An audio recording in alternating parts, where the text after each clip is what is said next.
So you've been given a function like this with the limit. You've been told, take the limit as x approaches 6 of f of g of x. And you're wondering how to do it. Let's get to see how to do it.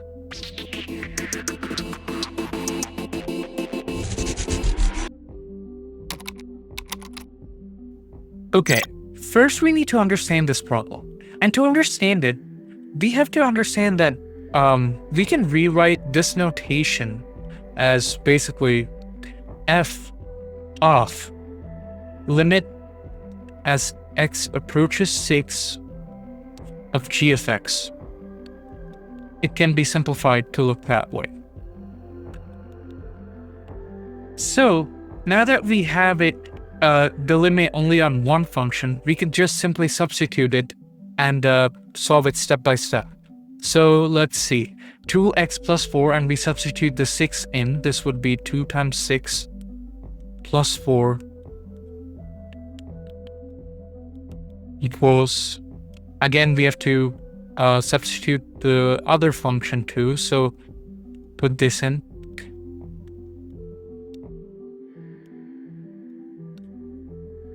Of this, substitute it for x in f of x, and then you get the answer of 776. So the answer for this would be 776. Okay, so there are other laws and limits that we explored before. So these laws are basically, once you understand what they really mean, this becomes intuition. For example, a limit as x approaches 3 of f of x times g of x equals limit of x approaches 3 of f of x times limit as x approaches 3 of g of x. So basically all you're doing is you're putting the limit for both the functions individually. When you're calculating, you normally do this for any operation. You just don't realize it because it becomes intuition over time. This applies to all operations, including exponents. And for all of these, you can do direct substitution for x as long as it's not indeterminate. If it's undefined though, you can immediately conclude that the limit does not exist. Okay, so what if we're talking about graphs from the previous question that we looked at? Graphs are actually much easier to do with than equations, because sometimes in equations, if you get indeterminate forms, like I showed you in the first limits basic video, you must simplify it and try to solve your way through it. But for graphs, it's much easier because the values are already determined for you. So if you look at this one, this is an easy example, and we start with basically the same logic as last time. You put it as f of limit as x approaches -3 of g of x. And that's all you need to do. That's all you need to do. So you just plug in -3 in g of x, so you get f of g of -3, basically. By the way, when you plug this equation, when you plug this number into g of x, you don't have to write the limit. That can be done for all the limit work you do. So f of g of -3 is basically, you look at this and you see g of -3 is 3. Now, you do f of 3. All you're doing is basically finding the y value of g of x and then making that the x value of f of x. So again, you find f of 3, which is this point, and your y value will be the answer of the overall limit, which is 2. So f of 3 equals 2, so the answer is 2. This is easy. Sometimes they could be a little more tricky. For example, let's say your limit is at the vertex for one of the graphs, especially the one inside. So let's look at g of x over here, right? So when you solve this, again, you might look at it as f of g of 1 from what I showed you before, which does not really apply here, because when you do f of g of 1, you get 0 for g of 1, so you might say f of 0 is 0 from this point over here. Unfortunately, things don't work out this way. So, to actually do this one the right way, you must understand that direction also matters. The vertex is the lowest point in this graph. So, you must understand that to come to this 0 over here, every single point on this graph is leading downward to that single vertex over there. So you're approaching this 0 from above, always. Because of that, you also must incorporate the same rule for f of x, the function that is actually containing the g of x. So in other words, you must do limit as x approaches 0 from above. Above translates to right, because you're taking the y value of g of x and putting it in the x value of f of x. So basically, you must do this to get the answer. And when you do it from above, you get the answer of this has to be negative 4.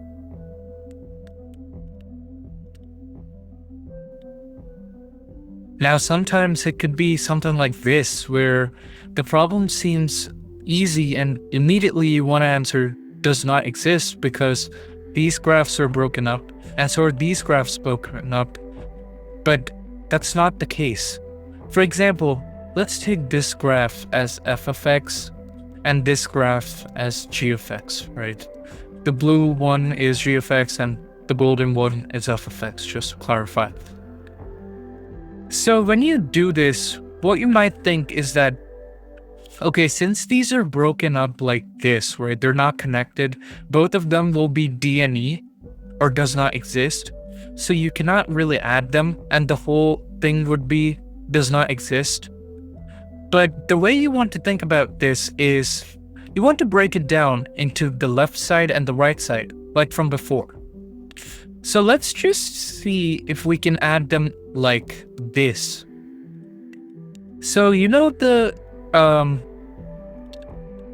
law before I showed you where limit of the left side and the limit of the right side must equal for the limit overall to be existent?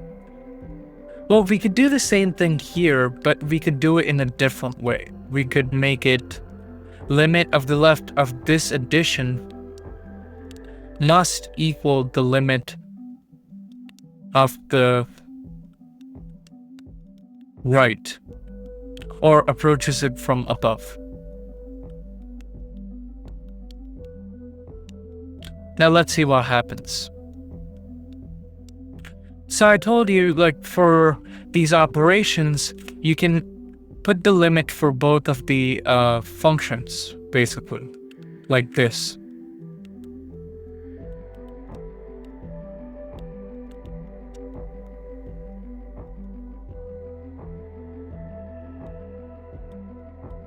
Now, when you do this, make sure to put your sign. Your sign must be there because we're only calculated it from below. So, since this is a graph, you can straight up plug the number in when you substitute it. So, g of 20 is -8 because we're approaching it from below. And f of 20 from below is +8. So when you add 8 minus 8 is 0. Now you do the same thing from above. Now I'm not going to write the notation because I'm sure you got the idea.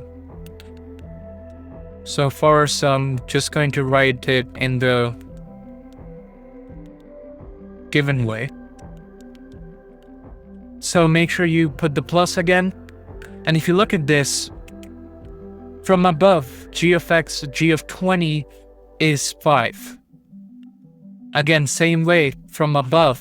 Above does not indicate which graph is higher. It indicates the right side. That's why I keep saying right versus left. So, in this case, this would be -5. So you have 5 for g of x and -5 for f of x right here. So when you take those ends, you add 5 minus 5, which equals 0.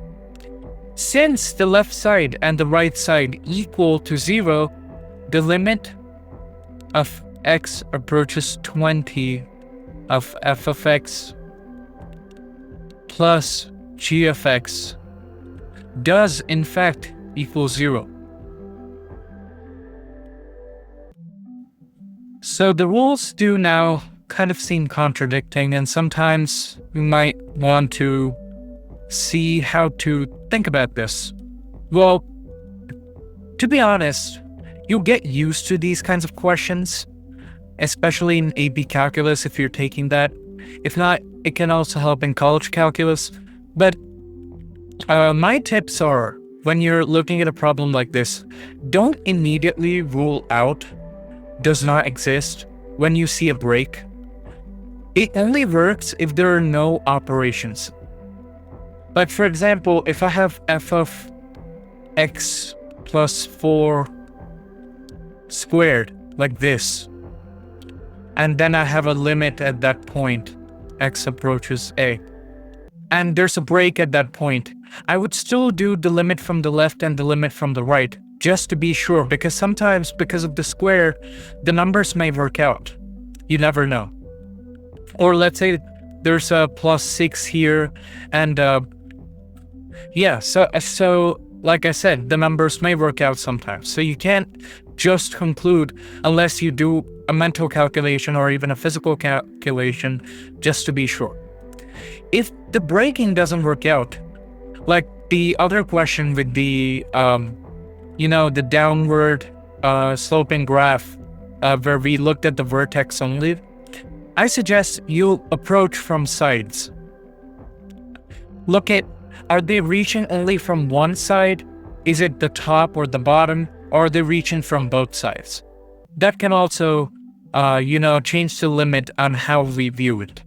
So the rules can be bent. It just depends on what rules are being followed, and you must follow those rules throughout the whole solving. Okay, now let's move on to infinite limits. Well, there are two types of infinite limits. Again, one would be the where x approaches infinity, and one would be where x approaches a, which leads the graph to go to infinity. Now, another name for these are asymptotes. The one where x approaches infinity is horizontal asymptote.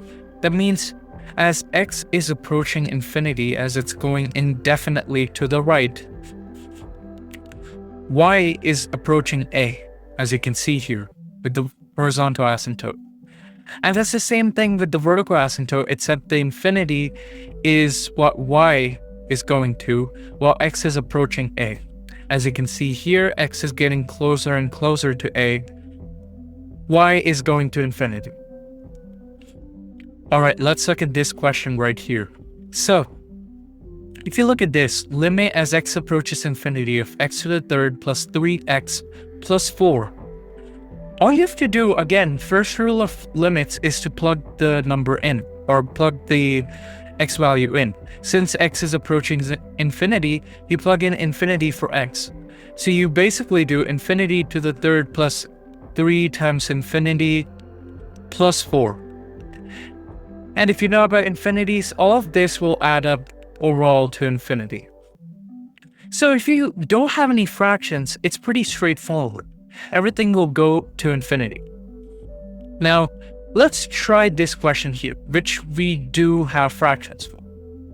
Now, if we plug in infinity here, this top part is going to be infinity, this bottom part will be infinity, and infinity divided by infinity is indeterminate, like 0 over 0. So we have to simplify this. And for infinities, one good thing about simplification is that it's really easy. There's only one thing you need to do. So, if you think about it, anything divided by infinity is 0. So keeping that in mind, every time x is in the denominator, you will have 0.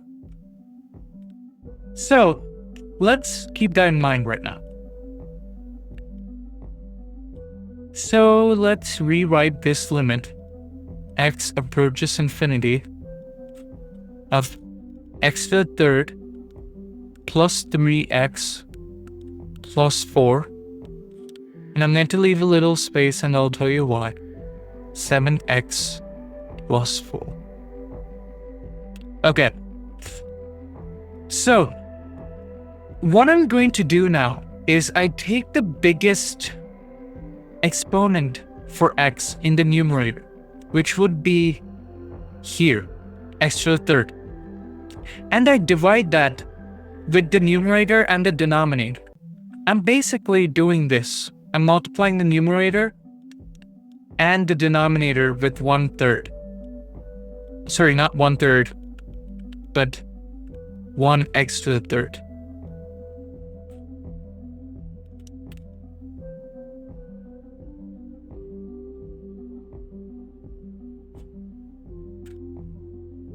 Now, I'm not changing anything when I'm doing this because I'm basically multiplying the same thing because this is equal to 1.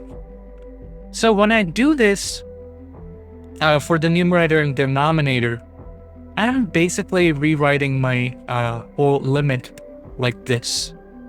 X to the third over x to the third plus 3 over x to the third plus 4 over x to the third divided by 7 over x squared, because x divided by x to the third is x squared, plus 4 over x to the third. Now, if you look at this, right? Every single point in here, or every single thing except for x to the third over x to the third, gets divided by infinity if you plug this infinity for x in, because any number over infinity is 0. So all of this will be 0.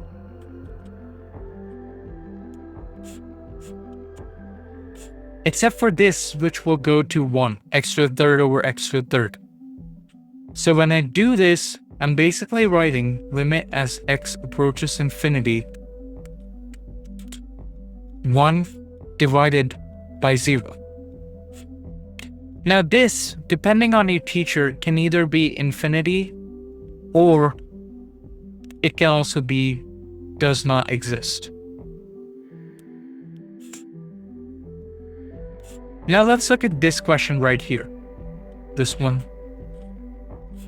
This one is the same thing basically. I just added a radical just to show you what will happen.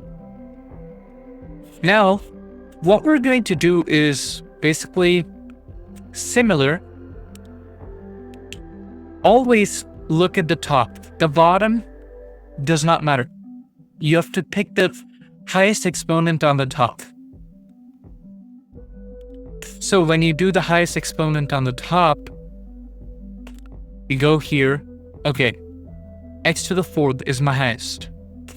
Alright, but it's still in a radical.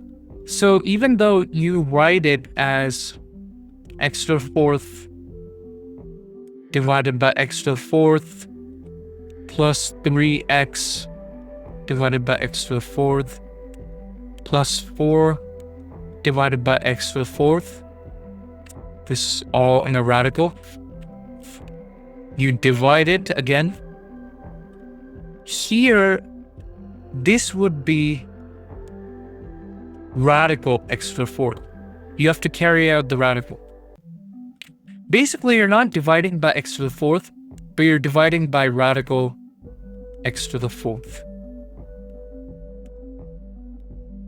Or square root x to the fourth.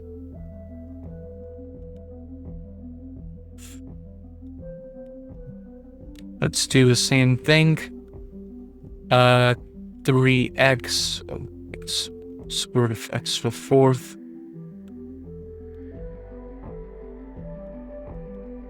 plus 5 and square root of 4.